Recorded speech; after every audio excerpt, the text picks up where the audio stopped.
Hola, bienvenidos a este video. En esta ocasión juntos aprenderemos el tiempo personal, el tiempo histórico y una técnica. Como se nos puede ver en esta ordenación, se vincula el tiempo personal a la ordenación y medición de tiempo. Entre eso tenemos varias mediciones para medir el tiempo. Entre ellos tenemos los segundos, los minutos, las horas, los días, los años, entre otros muchos. Y se nos dice que la metafísica en especial ha definido el tiempo como una medida de decurso de movimiento. Por lo tanto, el tiempo personal es todo aquel tiempo a través de nuestro cuerpo en movimiento, siendo inseparable la realidad del tiempo y del espacio. Ahora bien, ¿qué es el tiempo histórico? Se nos dice que el tiempo histórico es el movimiento de la sociedad, de lo humano, de los acontecimientos del hombre. Es un tiempo que se percibe más, sin embargo, no se ve ni se puede tocar. Es una construcción mental y subjetiva que los historiadores desarrollan a partir de sus investigaciones e interpretaciones que realizan. Ahora bien, el conocimiento histórico como saber científico y la complejidad de explicar el movimiento y los cambios en la sociedad condujeron a los historiadores a echar mano de las herramientas conceptuales consideradas subcategorías del tiempo histórico, por lo cual les analizaremos 4 brevemente. Primeramente tenemos lo que es la precisión fáctica. Nos dice que la precisión fáctica son los hechos, datos, fechas, nombres, lugares, personajes históricos inseparables para la comprensión de dicha historia o hecho. ¿Por qué? Porque se construye la materia prima con la que trabaja el historiador. Son el objeto de estudio de la historia. Los datos, cuando establecen relación directa con la vida diaria, se vuelven muy relevantes y esto contribuyen a lograr los aprendizajes. Como segundo aspecto tenemos lo que es la duración. La duración es el tiempo o periodo en el cual ocurren los acontecimientos o procesos históricos.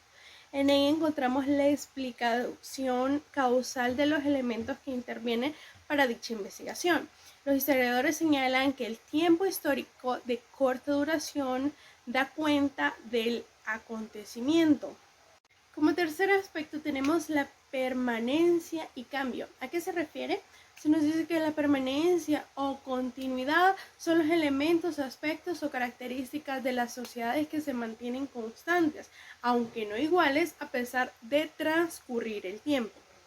Y como cuarto aspecto tenemos la sincronía y la diacronía. Se nos dice que la diacronía explica el desarrollo de diferentes acontecimientos históricos sucedidos al mismo tiempo en diferentes lugares, lo cual nos permite establecer relaciones causales entre diferentes acontecimientos.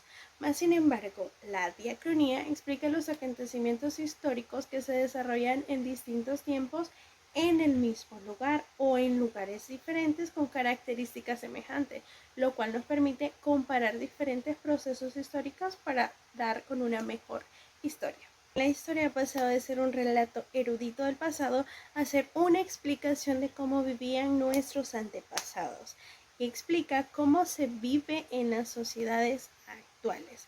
Los modelos de periodización y la cronología.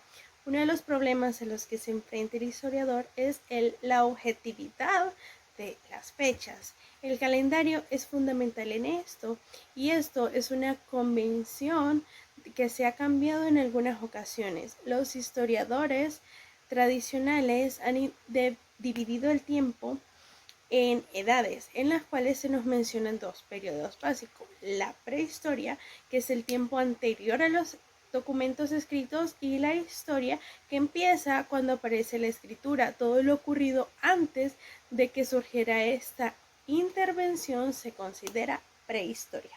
Y ya para ir finalizando tenemos lo que es la línea de tiempo.